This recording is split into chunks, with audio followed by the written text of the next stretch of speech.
Skipping the intro, you already know what time it is. How's it going, ladies and gentlemen? Welcome back to another random recap. In this one, I wanted to do something special. Since the NFL regular season is over, and one of the more popular things with my channel that of course got it to where it is me talking about the 2025 NFL draft class. So with the regular season being over and the 2026 class just a few months away, I figured I would go back over the 2025 and grade it 1 year later. It doesn't take rocket science to explain how this video is going to work. I'm going to go through each draft pick number 1 all the way through 32, and I'm just going to give you my overall opinion and my grade. Quick disclaimer before we do get into it. I am not a professional. By all means, you're not meant to agree with me. I mean, you can, but you're not supposed to. There will be some grades I give that you're not going to like and that you believe is something else. Please let me know down below in the comments what you would have said instead. I really do like to hear everybody's opinion. And I'd also like to mention, if you are new here, please subscribe. It does help my channel and does get my name out there more. But anyways, with all that out of the way, let's get into grading the 2025 NFL draft class 1 year later. Alright, first up, we have Cam Ward. The living definition of a Ferrari in a trailer park. Cannot get any much better of a comparison than that. When I say this team is fucking horrible, I mean it. I mean, they got some nice pieces, but it's not a good team. Like, it would take more than Jesus to turn this dumpster fire of an organization around. But I'll tell you this, with Ward, it's certainly a right step in the direction you want your franchise to head in. If you don't watch the games and just look at the stats, of course, if you're one of those people, you'll say mid. You sit there and you actually watch him perform, different story. Dude is a phenomenal talent. And as the saying goes, the most great players to go to NFL teams that are so bad you think it was make-a-wish. Give him time. Actually, scratch that. Give this team time. Let them surround him with what he needs. Perfect example, Caleb Williams. Got him the weapons, an O-line that understands what it's paid to do, and a head coach that doesn't have his head up his ass every other week. And look where they're at now. You can even say Trevor Lawrence 4 years in. It's really common sense. You want your already good player to be even better? You just gotta give him what he needs. Once he gets exactly that, he's gonna take an even larger step forward. Like, mark my words, this motherfucker right here is going to be a problem if Tennessee can figure it out. And see, that's where the hard part kicks in. It's Tennessee. They can't, and God knows what's gonna happen. But what I do know is you're set for the next 3 years at the position you struggled with since Tannehill. So do with that as you will. I don't know anything about running franchises, but if I were smart, I'd blow my money on improvements now and take advantage of that rookie contract. So with the Titans, I'm expecting a lot of movement in the offseason. Anything otherwise, I'd be pretty damn disappointed. I mean, when the guy himself is calling this team ass his first season there, it should be the largest sign. Hey, we got a lot of shit to work on. But as I said earlier, it is the Titans. Do with that as you will. I am already holding out hope. Anyways, how would I grade Cam a year later knowing the situation he arrived to? I'm giving him a B+. Could he have been better? Of course, there are multiple games I think he fell flat in. But then again, he's in Tennessee. Anything but a tough year was the expectation. He stood out throwing for 3,100 passing yards with 11 touchdowns and 7 picks. Far from perfect, but let's keep it a buck. Did you really expect any better? Call me a broken record, but again, it's the Titans. It's like a quarterback going to the Jets. You can't expect overnight success, or at least any success. I mean, really, the first year, he did about just as good as you can imagine a quarterback playing for a bad team doing. If you haven't already done it, I recommend watching the season back once it's over. Like I said, tape over stats. It tells a different story. Dude's a monster talent, and I can't wait for year 2. Solid B+. Coming in with a second overall pick, we have Travis Hunter. This one sucks to grade, mainly just because of injuries. Like, fuck injuries. We don't like injuries. It takes away what should have been a fun season for the Jaguars, which, as you see by the explosive performance week after week, and now them heading into the playoffs, we would have been guaranteed to see more. Like, we got Travis Hunter highlights, there's a few touchdowns, there's a lot of nice catches, but we would have got more. Like, I was really getting to the point where I think they finally discovered how to actually use the guy, because for the first couple of weeks, it seemed the Jaguars were just as confused on how to use him as we were expecting up until the Rams game, where we finally saw the main reason they traded up. But again, injuries gotta come and ruin everything, and it ruined his rookie evaluation. For what should have probably been a much higher grade, I can't give him that, cause unfortunately, I ain't got much to go off. But for what I did see, he's pretty damn good. And for playing both sides of the ball, I'm not disappointed in what I saw, and I think he'll come along just fine. Unfortunately though, for as much as I could talk about Travis Hunter, how excited I am to see his growth in the NFL, I gotta give him a C. Just because the injury cutting short a season that had lots of what ifs, and with really how limited he was even when healthy. I mean, it was no secret, a player like him is going to take time to get right. But I'm sure this is one where the grade will improve in no time. Jaguar fans, you'll have a lot to be excited about. But injuries are just a part of the game, and I gotta give him the bare minimum, and that's a solid C with a side of to be determined at a later date. And at the number 3 pick, we have Abdul Carter. Again, another one of those, if you're the stat sheet only type of person, of course you think he wasn't that great. But if you watch the game more, preferably his snaps, you'd see the greatness and potential he's got. Just, if he doesn't ruin it for himself. Like, seriously, getting benched multiple times already for behavior issues is crazy for a rookie. And a bit of an early concern. But anyways, guy's got 52 pressures alone this season, which is the second most since 2017 when ESPN started tracking said stats for rookies, which puts his name up there with elite company like Nick Bosa, Micah Parsons, and Jared Verse. Now, tell me, out of those names, are any of them failures? I didn't think so. 10 quarterback hits and 6 tackles for loss, with his best performance of the year being against Washington, where he had 3 of those 6, which is tied for the most by a Giants rookie in a single game since 1999. Honestly, if you ask me, I think his season could have been much better had they actually used him properly. I think they did alright. I think they showed his potential great enough. But at the start of the season and somewhat midway for Thibs' injury, he's been limited as a rotational player, facing double teams on a consistent basis because his interior struggled, or mainly his early on defensive coordinator Shane Bowen has the IQ of a raisin and didn't know what he was doing. Like, imagine this entire defense, not just Carter, with an actual good coordinator. Like, him and Burns are going to be absolute cinema to watch once they take care of that in the offseason. So if I had to grade Carter's season taking into account his explosive ability to disrupt plays, generate tons of pressure and quarterback hurries with lots of plays that scream dominance and future all-pro, I'm giving the Giants a B. Could it be higher? Sure, but I feel a B isn't too high to where it's outrageous and isn't too low where it's like I didn't watch him at all. So for me, it's a solid B, and hopefully for year 2 they can unleash the potential we had set for him coming in the NFL by just simply giving him more snaps and improving the defensive scheme. Solid B. Next up, we have Will Campbell. For all the shit people gave this guy going into the draft and after being selected, stuff like, well, his reach is short, he can't play tackle, he's gonna eventually move into being a guard, or his college success won't transfer over to the NFL. Bite my ass. All of this, absolutely wrong. Whenever he's on the field, he's lived up just about to every expectation set, of course with a few rookie mistakes here and there. But even then, he's already shown the pick was a massive success and a large investment for the future, becoming one of the most important cornerstone pieces for this offense. Already looking like a long-term starter just from year 1, with his only concern, of course, being durability. Aside from that, though, he's very consistent, elite footwork, and showcased great technique against some of the best edge rushers in the NFL. Some say the Patriots took a swing, but it was 100% a move they would make over and over again. And it's unfortunate his season got cut short, because damn was he looking good with this offense. And I bet more than ever they could really use his presence come playoff time. Wow, that sentence sounds crazy, taking into account how they looked last year. But yeah, he's everything the scouts said his ceiling was going to be, with lots more room for improvement, and honestly, his grade should be a tad bit higher. But with only 12 games played, I can't say anything higher than an A- feels right. You could say B or B+, since he did give a few sacks and pressures, but I think for coming into the league immediately straight out of college and having the impact he's had already, you can't say he's failed the expectations the Patriots had, which mainly was protect Drake May. So I'm going to give Will Campbell an A-. Next up, with the 5th overall pick, the Browns select Mason Graham. Let's see. Cleveland got a stud in an absolute haul for exchanging the 2nd overall pick for a 5th. How the hell is this not a massive win?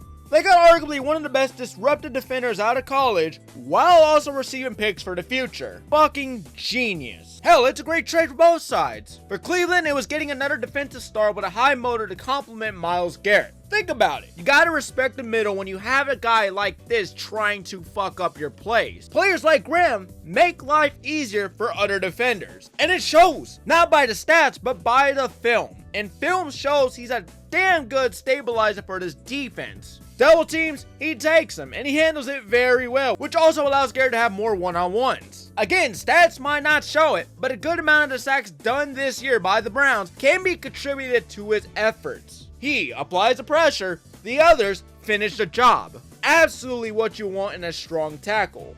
Not to mention the run game is forced on the outside for most occasions due to him being an absolute pure brick wall. You can put all the linemen you want in front of him. He's going to find a way to hold his own and shut down the play. And when it comes to the pass game, quarterbacks are forced into quicker decisions on a consistent basis because how easily he can collapse the pocket. Overall, since arriving, his impact's been felt. Even though this defense has had its struggles, he's a bright spot for the future with lots of upside and potentially even being an all-pro by the end of his rookie deal. I'm going to give Mason Graham a B+.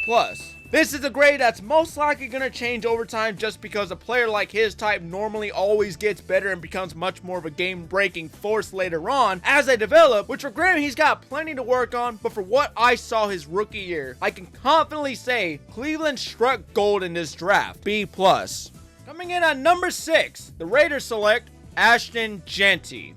Oh, let's get into it. And Raiders fans wonder why I said they should have not drafted Jeanty. Again, this is all aside from Genty's talent. He's a very talented player, but just with how dog shit this team is, from the O-line to the play calling, they had nothing that said they were a system Jeanty would thrive behind. It's a miracle he's done as good as he did with this team. Like, people said I was fucking crazy for wishing Jeanty fell to the Bears. Could you imagine? My God. I'm just saying Jeanty's quote-unquote disappointing season is not his fault. He's a good talent, just doesn't help he came to a team that gave him next to nothing. This O-line is so damn poor, he's got just about as much time to blink as he does to move before he's taken to the ground by a defender because play calling paired with his line is so damn predictable. The shit he was running at Boise State with the creative play calling, here it's just inside run, and then before you know it, he's tackled for a loss of 3. I mean, he's had his moments where it's clear he's still adjusting to the speed of the NFL, but this bum-ass team did him absolutely no favors,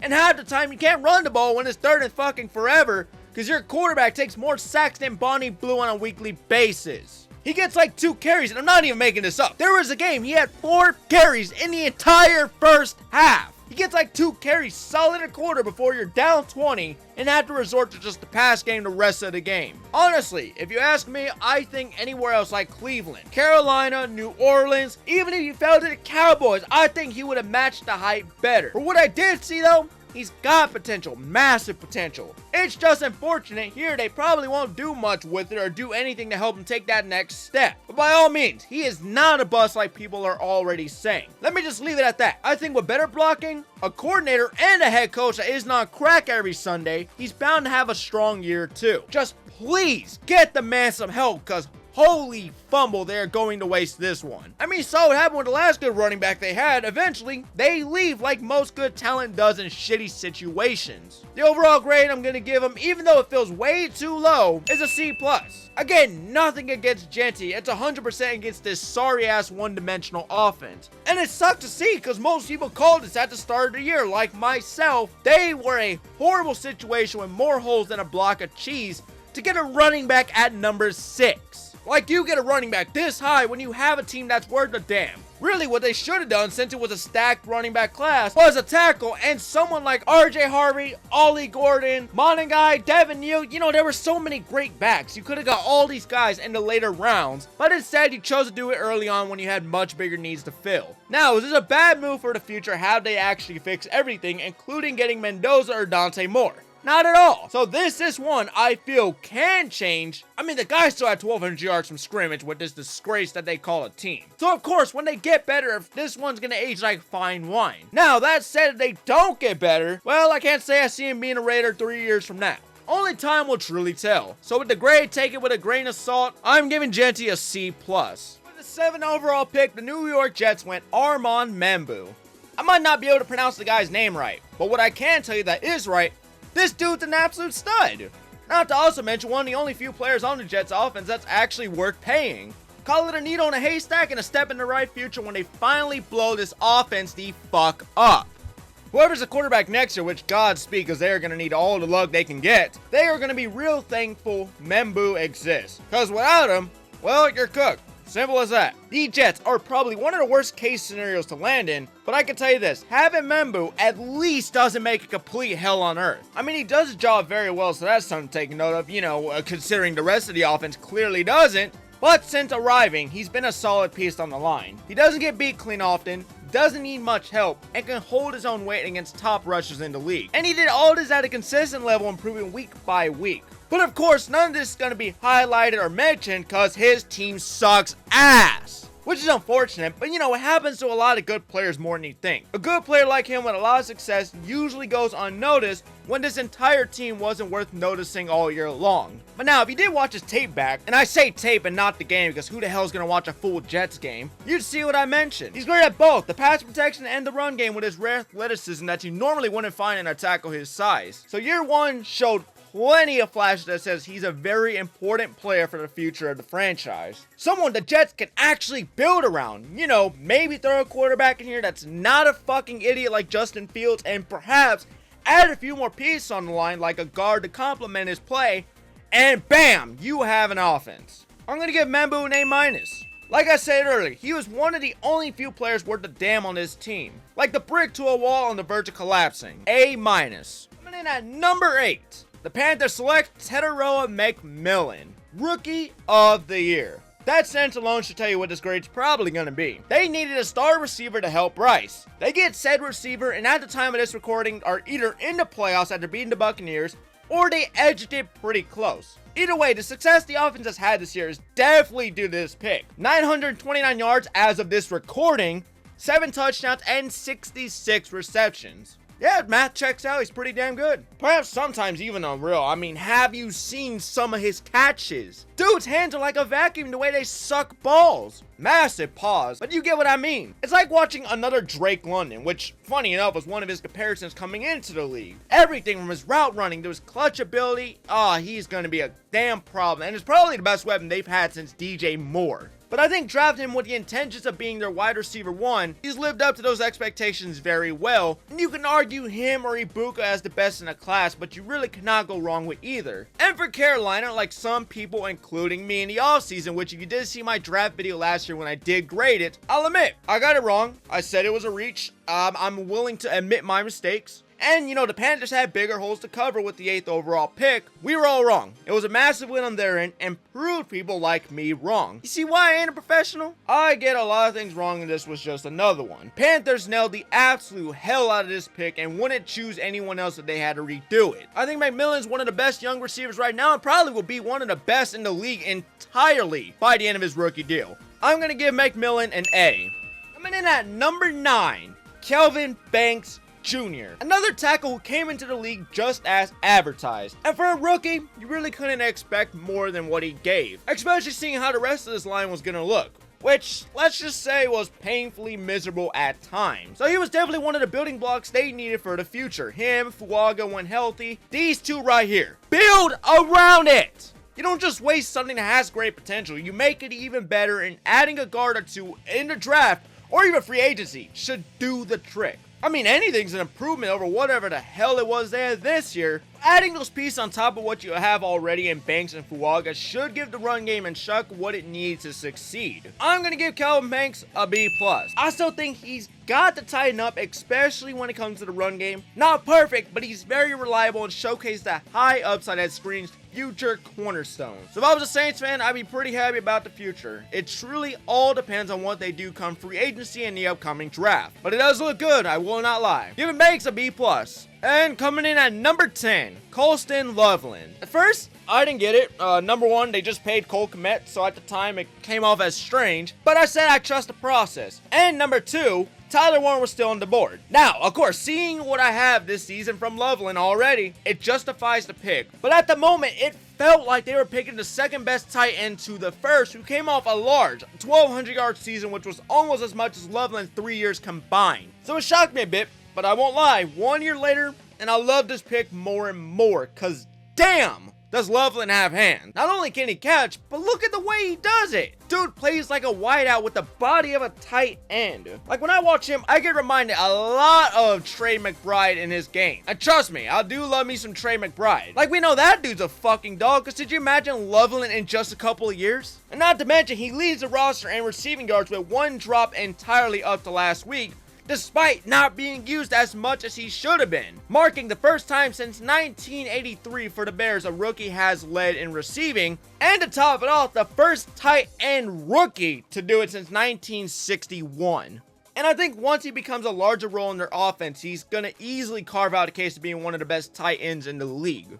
Once again, I'll admit, I was wrong with another pick. I wasn't blatantly hating on it, I did think he was a great prospect, but I was in the confused, I'll trust Ben Johnson area on why he went over Warren, and what the hell were they going to do with Kmet. But a year later, and it's aged like fine ass wine. Just crazy to think, not only did they snag one of the best tight end options, and someone who's like a mini Gronk, but they also got not one, but two massive steals later in the draft, and Luther Burton, who I tried telling people should have been a first rounder, and Kyle Monungai. Fucking masterpiece of a draft. But for the 10th pick overall, I'm gonna have to give this one an A-. Next up, we have Maxwell Williams. You know the saying, what's a good looking Niners defender without an injury? Yeah, this team cannot stay healthy, and even applies to the rookies. You know, the football gods show no such thing as mercy, so 9 games in, a torn ACL would take out Michael for the rest of his season, cutting it short. Truly tragic. But even before this, he was fairly limited with only 20 total tackles, 11 solo, and 1 sack. Again, stats are a totally different thing though. Looking at the tape, it shows something else. And I do like what I see. It matches exactly kind of what was expected from his tape at Georgia. He's a big ass dude, pause, very explosive off the first step with lots of raw power and crazy hand strength and a whole lot of length, with a motor that screams every down guy at his best. So in other words, lots of promise. The good stuff people were expecting and what they wanted out of him when they took him with a pick this high. Because if you're unaware, leading up to the draft, is something that came off as concern to me, is he came off as this boom or bust type of prospect. You know, he's a very good ceiling if he can get there with proper development, but he had a floor that said not worth the pick this high. The way he's looking with the Niners, absolute steal of a player with this pick. And once he's fully healthy alongside with everybody else on his defense, this is just going to be terrifying. And he is going to be an absolute monster come year 2. This sucks, we ain't got much more to go off on than his 9 small sample performances before he unfortunately got hurt. But I do like the potential, so for that I'm going to give him a B-. Next up, the Dallas Cowboys selected Tyler Booker. Roll Tide! Call it biased, but you know, I kinda knew he was gonna be great. Anyways, it just so happened he went to a team largely in need of a guard after Zach Martin's retirement, which are not easy cleats to fill by all means. But damn it, for a rookie, he balls out like he's an all-pro veteran already. His rookie year wasn't expected. Like if I told you as a rookie, yes, a rookie, he would be dominating guys like Jaylen Carter, Chris Jones, Hargrave, Jeffrey Simmons, Jonathan Allen. I mean, he made these terrifying grown-ass men look like bitches when they come face to face. They literally called the guy the Soul Snatcher. And no, he didn't get that nickname because he sucks dick. He got that nickname because he's gonna overpower your strongest guy. Put it like this, whoever you put against this man is gonna be out of energy by the second quarter. Like as he said best when he got drafted, he is going to make football miserable for his opponent, and you bet your ass he's lived up to it. The mentality and the motor he presents is why he wins, and while it's not every matchup, he's still gonna handle it at a level without much struggle. And the thing is, that's just pass protection. He's also a beast on the run with his blocks, as seen of course Javonte Williams' success. Also, to recap his year, it's something to mention when you talk about greatness, he's only allowed 3 sacks entirely with 6 games of more than 40 pass pro snaps with no sacks allowed. And to top that, he has 631 pass pro snaps entirely, which is the most for a rookie interior lineman. Just unreal. So with that, keep this one short and sweet, I'm gonna say A+. I know that might come off as a bit high for some because, you know, he's still a rookie, and of course, I ain't saying the guy is perfect or anything, but for having to replace a future Hall of Famer, he's played so damn well, the common eye wouldn't even notice the drop off in performance. So when you say he's just a rookie and A+ is high, look at the impact he's had already paired with the effectiveness and consistency he's brought to the team as a rookie. Just another home run type of pick for the Cowboys. Tyler Booker gets an A+. Next up for the Miami Dolphins, we have Kenneth Grant. How do I put this one? He wasn't bad. He was alright. The flashes were indeed there and he shows potential for the future, but call it FedEx the way it showed up late? If that makes any sense. Anyways, early on, he looked like what many expected. A massive interior wall of a man who's a menace towards your opponent's run game. And of course, you could see he was still adjusting to the NFL, but it was at a pace where questions came with it. And for a good portion of the season, he struggled to consistently set the tone against the run, which is basically what he was drafted for, and he didn't always impose his will the way a player his size should. But like I mentioned with the opening, he finally got things rolling near the end of the season, flexing his power against interior blockers, showcasing the levels of disruption he was showcasing at Michigan, including a breakout performance against Tampa Bay where he generated 4 pressures and made his presence felt up against the front. So he started off cold, but he ended pretty hot. And honestly, if it wasn't for that, I probably would have graded this a little lower. But the way he showed up down the stretch proved it was just rookie growing pains, and he's gonna be fine. I'm gonna give Kenneth Grant a B-. The future is truly bright in Miami, mainly because they got rid of Tua. Fuck that guy. Next up, McDaniels, and y'all actually got a good team ahead of you. B-. Coming in at number 14 for the Indianapolis Colts, Tyler Warren. Whenever you can land one of the best tight ends from the draft at the 14th spot without having to trade up, that itself is worthy of an A. But his rookie year is what solidifies it. And no, I'm not saying Loveland wouldn't have looked just as good or that Warren's league's better, but I see it as both teams finding a guy. Simple as that. And for the Colts, they would not choose otherwise if they had to redo it. From the moment Warren landed, he's been the number 1 guy, giving you true tight end 1 level of production. From the blocking to his receiving, and it truly wasn't up until Jones got injured that kind of sent his season off a cliff. I mean, hard to do anything when the guy throwing balls either a 7th round 3rd string quarterback or a grandpa of 13 grandkids. Shit's tough. But when he did actually have a stable quarterback, he's been killing and has been the tight end upgrade they needed since like Jack Doyle. They needed a tight end, they went into the draft with that as one of their top needs, and they filled that spot perfectly. Whether it was Warren, Loveland, who I also believe they would have went with had Warren get taken before the 14th pick, which was highly predicted, landing Warren was nothing short but a miracle. And once they finally get a quarterback, which I highly doubt already because, you know, it's the fucking Colts, they'll just continue to ride the carousel until it breaks. He'll easily emerge as one of the league's best. See, the one thing I give Loveland over Warren is that he actually has a good quarterback who can dish the ball out. The Colts, on the other hand, keep plugging in guy after guy to position to where I'm not even ruling out Mac Jones being the Colts quarterback next year. I really do hope they find their guy because they have a very talented roster and I hate to see it go to waste. I'm going to give Warren an A. 817 yards, 4 touchdowns, 76 receptions, really good blocker, can run the ball, hell, even throw the fucking thing if you want him to. I mean, all the expectations that were given to him based on how he looked at Penn State, he's lived up to just about every single one and has only continued to get better in this Colts offense.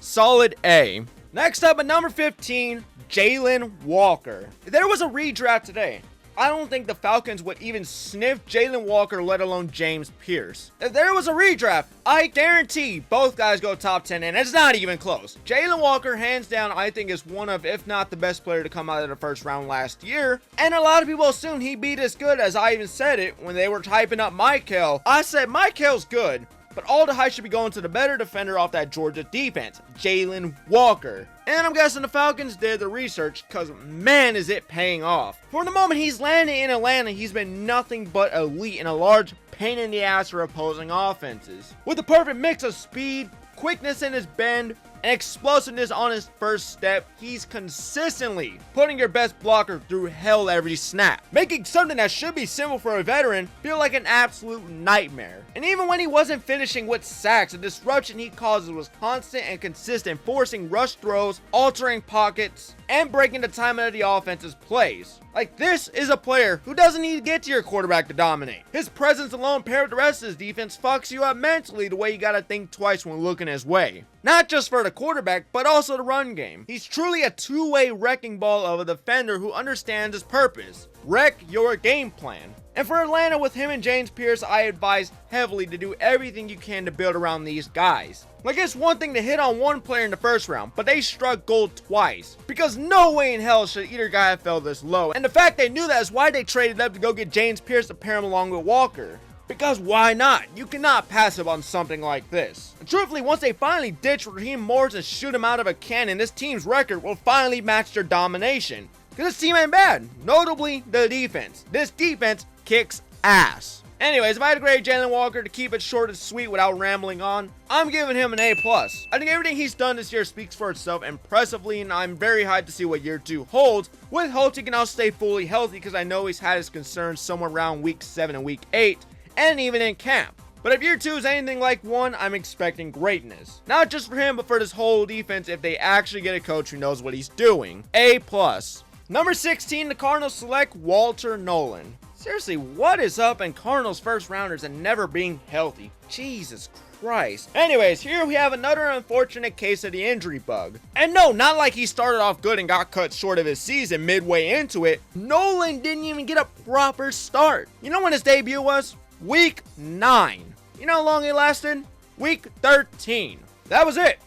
That was his rookie campaign. And before you get ahead and think I'm going to dog him as a pick, labeling him a red flag, a bust, absolutely not. The best way I could put this is a big question mark who gave us a taste of his potential during his 4-week Linsanity run. And within those 4 weeks, we got lots of flashes, including a strip sack fumble return for a touchdown. He showed great power, quick handwork, and his ability to disrupt both the run and pass game being a problem in most cases for offensive linemen. So trust me, this isn't a failure of a pick that you can just grade low for the hell of it, because if you saw his film, you see the upside is here and he's worthy of a pick this high. But I can't exactly give him anything crazy either, like a B+ or something like that, because he didn't play enough to get a grade that high. It wasn't a bad year, but to get the full rookie experience with him, we're going to have to wait just a while. It's really just a paused year with this pick.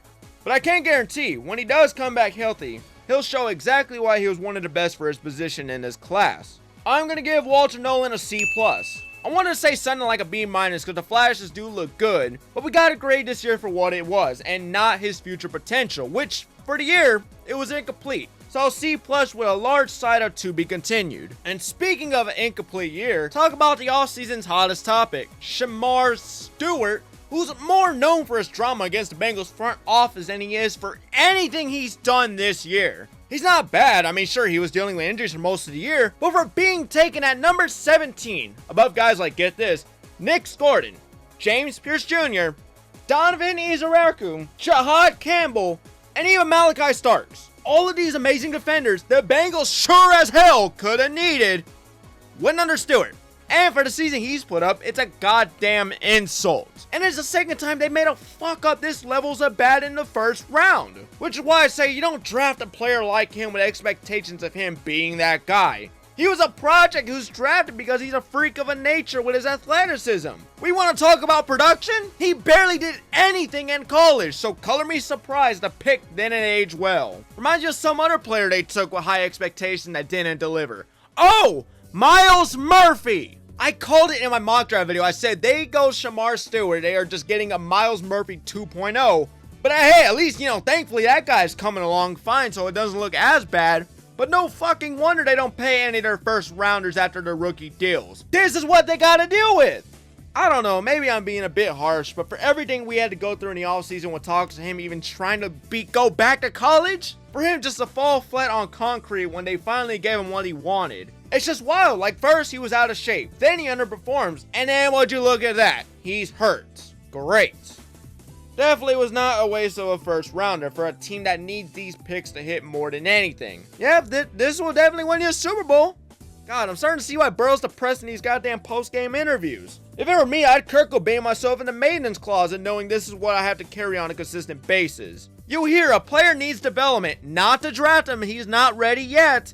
And them sure as shit knowing they can't develop if their life's dependent on it said, sure, let's give it a try. This team is ran by fucking morons, and it's crazy I could say with or without him, there was no difference spotted on his defense. When you can confidently say a sentence like that out loud and nobody calls you crazy, you know you suck ass. And Shamar Stewart, I hate to break the news to you, but you might get canned within 3 years if something doesn't change. See that potential label they gave you at the combine? Show it!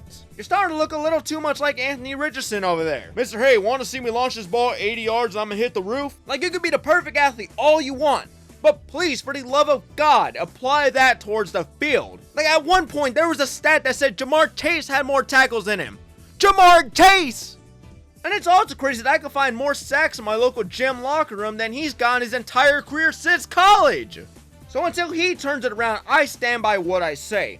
This pick was dumb for a team that needed a guaranteed hit. Now, had this be somebody like Detroit who's got stacks, loads of defensive players, we can afford to sit this guy and let him learn. But you know what? Great pick. You know, that would have been a solid pick. But for a team that needed this so bad, you fucked up. God damn it. I mean, I'm not going to call the guy a bust yet, but I ain't too far from it either. I mean, he gets 4 years for a reason. So I'm going to cool it down because year 2, he might take that next step. I'm going to give him and this pick, mainly on the Bengals, a D-.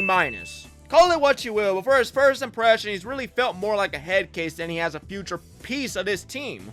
Remember, this was supposed to be the guy to replace Trey Hendrickson. I'll give it time, I don't know. After all, I do love being proved wrong, so please, make this another one of those cases. Hey Bengals, next time you draft in the first round, get a finished product over one that's still in the works. I hear they do better. D-. Coming in at number 18, Gray Zable.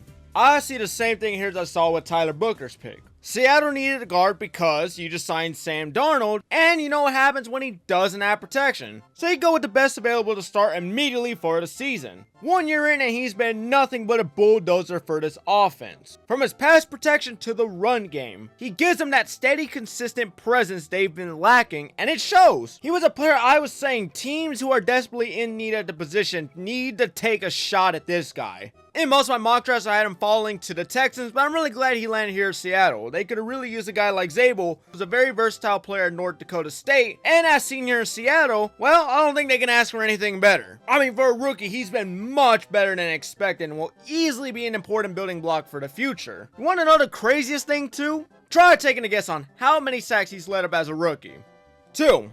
He's given up 2 sacks completely, out of more than 1,000 snaps. Not to also mention only letting up 24 pressures, which gives him one of the lower pressure rates amongst interior linemen in the league. And the cherry on top of some of his year, he leads all interior offensive linemen in run block wins. Overall, I'm going to give Gray Zable an A+. I could really continue to talk about this one for a while and how great he's looked, but to keep it short, everything I said in my mock draft video, he's lived up to, and he's just been a first round investment that's already paid out tremendously. So for Seattle, this is a massive W, because I mean, what else could you want more in a rookie guard? A+. Coming in at number 19, Ibuka. Talk about a roller coaster of a season. I mean, for the first couple of weeks, mainly the first 5, he was a true superstar in the making, shocking everybody like there's no way we let Tampa get this guy. 5 touchdowns, made defenders look stupid, and honestly, you could have argued he was playing like Defensive Rookie of the Year. It was really his award to lose, and he was outshining just about everybody. He had it all. The speed, top-of-the-line route running, and his ability to separate made him a nightmare for cornerbacks to face. And for these weeks, when Tampa Bay was on top, of course, they leaned on him heavily because he was just that guy, or mainly due to the fact that everybody else was injured. So once everybody started coming back, before you know it, he snaps back to reality and the rookie struggles finally hit him like a brick. Over the final 8 games of the season, he didn't score a single touchdown. Not to mention he struggled with drops, and when targeted by Mayfield, the passer rating with these throws fell to just 80. I mean, you can also say Mayfield's drop-off in production sure didn't help either, but I believe it also falls a little bit on Ibuka. Regardless of him cooling off near the end after starting stupidly hot to the year, it was still very impressive and it showcased what the future holds for this Buccaneers offense when they finally decide to make him the main guy. I'm going to give Emeka Ibuka a B. I think had he maintained the consistency and efficiency over the final 8 games, I would have said B+, but B feels like a better pick. Again, greatest one yourself, you might say otherwise, it's still a good answer, but for me, it's a B. Coming in at number 20, Jahdae Barron. Spent most of the season as a developmental piece for the future, cause in case you haven't noticed, this team is fucking stacked to the brim at the corner position. So anything but Jahdae being a rotational player was expected. Like, there are a lot of studs on this team, and it's not anything against Barron's talent, but one of those where it's like, have good patience, his time will come eventually. I'ma just trust the process, because for the times he did play, he's shown he can make an impact, like week 1 where he had a fumble recovery, or his interception against Dallas. He's got the skills, so letting him learn is probably the best move here rather than throwing him straight to the fire. I'm gonna say B-. Coming in at number 21, Derek Harmon. By all means, his rookie season was not anything crazy when he could stay healthy,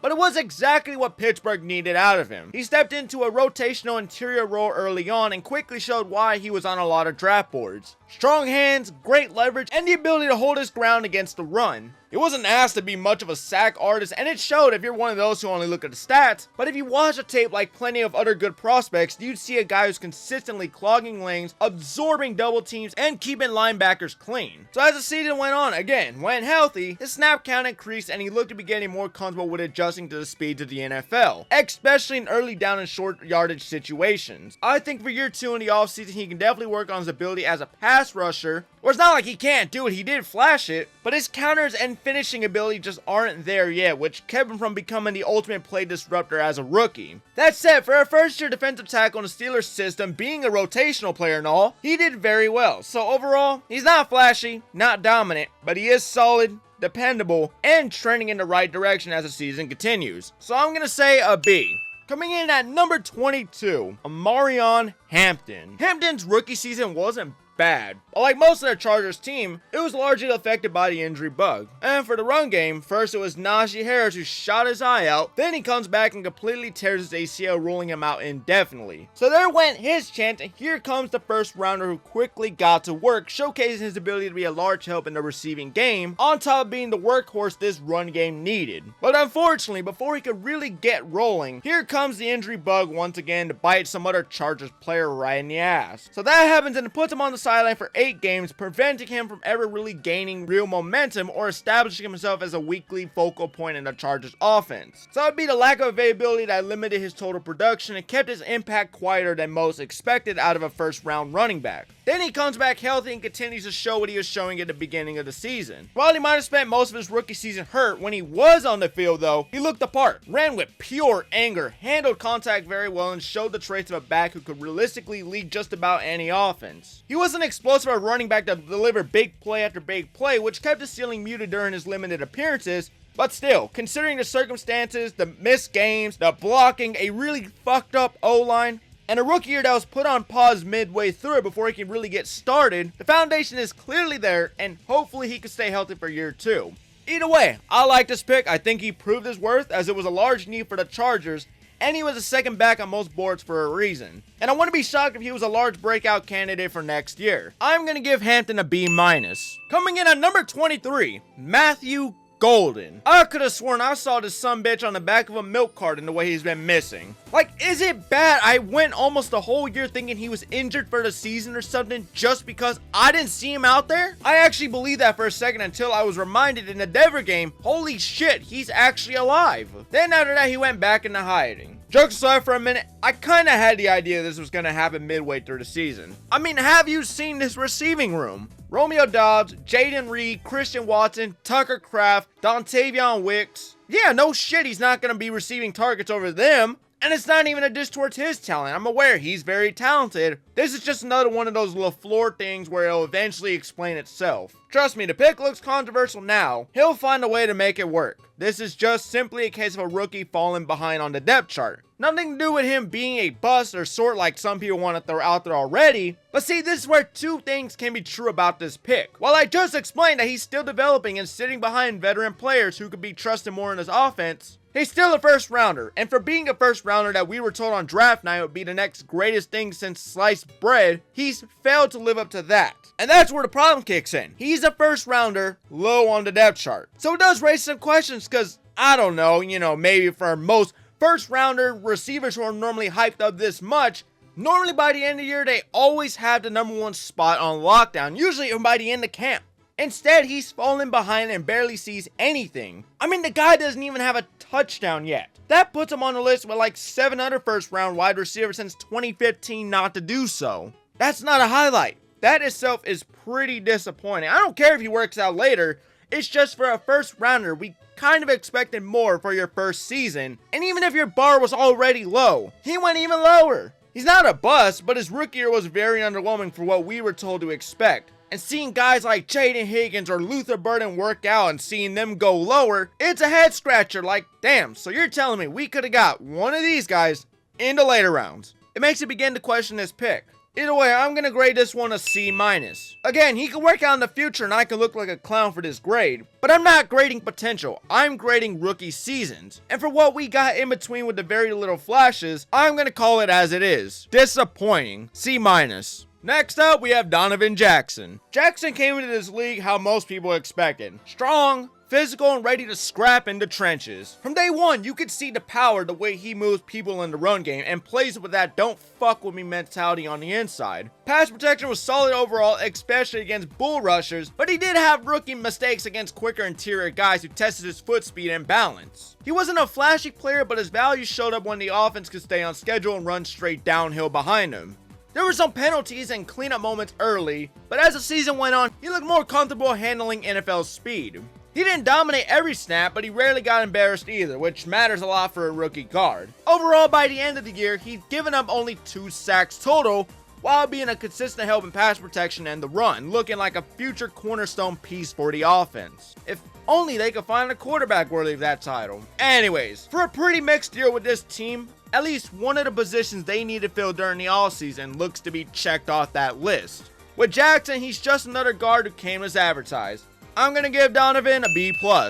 Coming in at number 25, Jackson Dart. Look, I don't need to tell you how this one went. If you watched the NFL summer between weeks 4 and 9, you'd see the grip him and Scadaboo had around the NFL's neck. Like this Giants team went from one nobody wanted to watch or gave a shit about with Mr. Unlimited leading the way, to being the most talked about thing on social media for like this 5-week stint. Why was that? Because they were electric to watch. Him and Scadaboo were like living highlight reels. From Dart high-fiving a referee to Scadaboo putting guys on their ass, and then even Dart running in a touchdown. They were the spark this team needed, and it rested a lot of thoughts and concerns fans had about the future of this offense. People said, and yes they did, Dart was not going to work out and this was a big reach. All of that, he put the rest within this season. And once again, most of this offense back from injuries, I'm predicting a pop-off year next season if he hasn't done it already.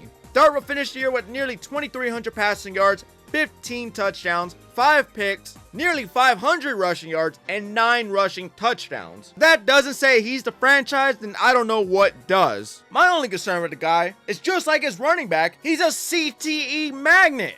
Like every other game, I have to hear about how Jackson Dart once again in concussion protocol because he dove headfirst into another defender. I shouldn't have to hear about this with a rookie. Like, it's bad when it's like, oh yeah, Jackson Dart has nearly 3 concussions in the same season. Stuff like this makes me think he's got to bet against Tua for he could speed run the most quarterback concussions in a single year. Hopefully for year 2, we can cool down on that. I mean, I would like to watch Dart for at least 10 years, not 5. But overall, I'm going to give Dart a solid A. The Giants really cooked up with this draft, and once they finally get back to 100% and a head coach who knows what he's doing, they will easily be one of the league's top risers, and it all falls back to this class. Solid A. Coming in at number 26, James Pierce Jr. So you're telling me he fell for character concerns. Why do these guys always make the best ones?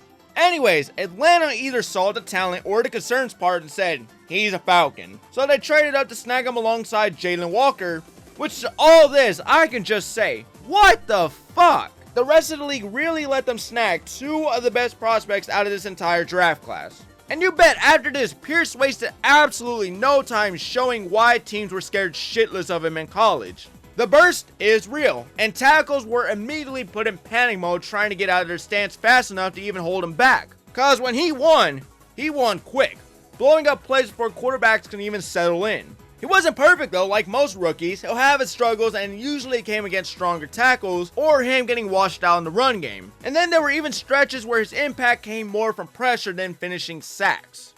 Still, even when the stat sheet didn't pop off, you can see offenses clearly felt his presence from the chips, quick throws, sliding protection his way, all of it. As the season went on, he would continue to get more comfortable setting the edge and playing with better discipline instead of just flying upfield as seen in the first couple of weeks. So by the end of the year, he looked less like a speed-only guy and more like a real every-week problem. Overall, he didn't dominate every matchup, especially against the run, which I think is more or less one of his liabilities, but for a rookie edge rusher, the disruption level was exactly what you hope for with trading up for a pick like this. Pairing him with his defense alongside Jaylen Walker, it's clear Atlanta was one of the biggest winners of the 2025 draft 1 year later. I'm going to give Pierce Jr. an A. Coming in at number 27, Malachi Starks. Solid.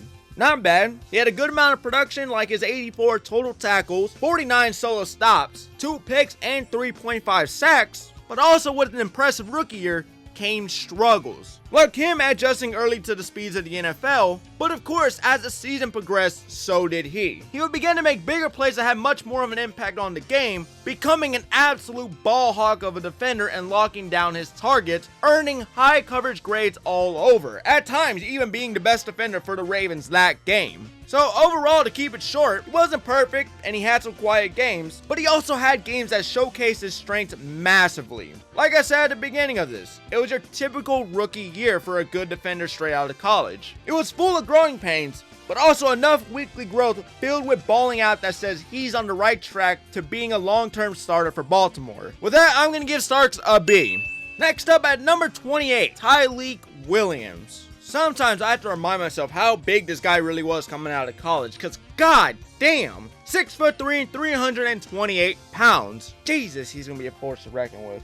Just sucks he's buried in a very talented Lions defensive tackle rotation, behind veterans of course, limiting him to only around 41% of defensive snaps this year. Still, despite the limitations, whenever he's been given a chance, he doesn't waste it, showcasing he can set the edge against the run and hold his ground when double teamed, rarely looking out of sorts on the field. He's not a stat sheet monster yet. Again, limitations will do that for you, but the disruption was very noticeable. He'll give you a solid bull rush here, tackle for loss there, and occasionally will give you a push that will force quarterbacks off their spots. You could really see what Detroit was going after with his pick, and if you saw him at Ohio State, you really know why he was a player some coaches really wanted to get on their hands. He's a big guy who's got the tools and physicality to be a defensive cornerstone in just about any defense, and it just so happens he fell into Detroit's lap. So I think a bit more snaps and experience to do the trick and make him an even more consistent tackle. So overall, he's a very promising player who did beyond well for the opportunities they gave him, and shows he can be that guy for Detroit moving into year 2. For the Lions, they once again possibly struck gold with this pick. I'm going to give Tyreek Williams a B-. And coming in at number 29, Josh Conerly Jr. Keeping this one short and sweet, not perfect, but a solid work in progress, whose development has gotten better as the weeks went on. I mean, what more could you really ask in a rookie tackle?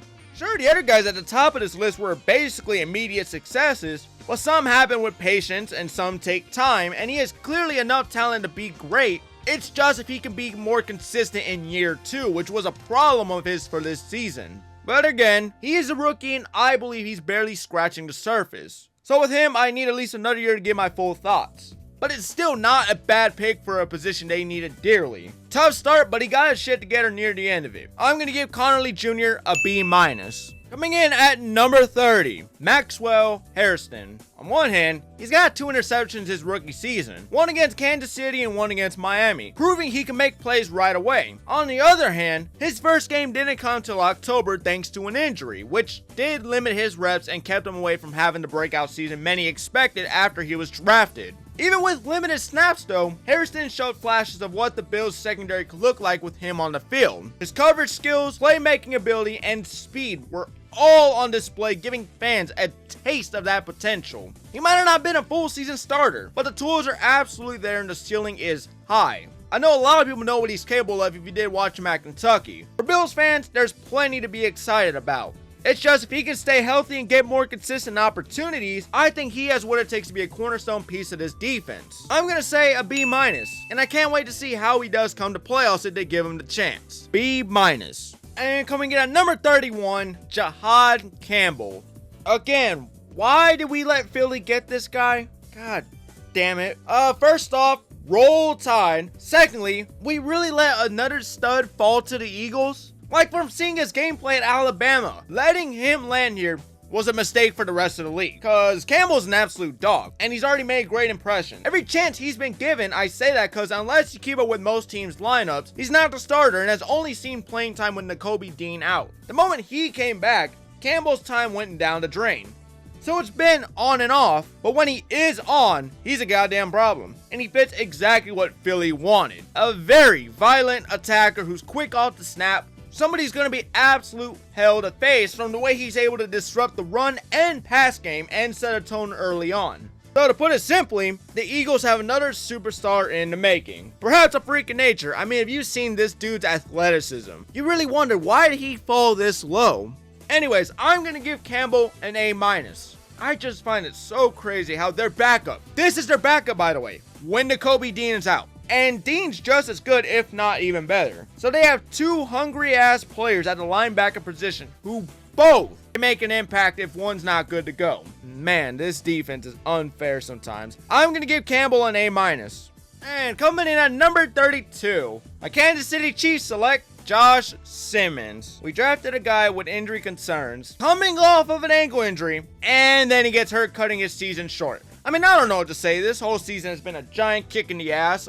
My quarterback tore his ACL. Our tight end blows dick. Our best receiver has more problems off the field than a math worksheet. The defense couldn't stop a damn nosebleed. And the rest of our O-line is made of traffic cones. So I can't grade this one like he got the full season. But in between of what I saw, I like it. It's not bad. It's not perfect. But hey, it's a start and it's a good looking one. So I'm going to just leave it at that. He's got great talent, and hopefully he can remain healthy for year 2. Because we're going to need it. Whether the quarterback is Mahomes, which please let it be Mahomes. Or Duckin, which I would rather watch paint dry. Or God willingly, Jameis Winston if I had to choose a backup. Whoever it is, we're going to need him to be the foundation we expected him to be when taking him with this pick. For the rookie year and what he's shown, I'm going to give Josh Simmons a B-. And that will do it, ladies and gentlemen. Thank you all so much for watching another random recap. I really hope you did enjoy the grading. I tried my best to give my overall opinion, the most fair without non-bias. Or, just being a little bit biased, I try my best to be just neutral right in between. Of course, though, I'm not going to get every grade right. There's no such thing as a perfect video. So please let me know down below in the comments what I got wrong and what you believe was right instead, and please let me know why you thought that. I do like to hear everybody's opinion. But with that said, thanks for watching, and I will see you all in the next Random Recap.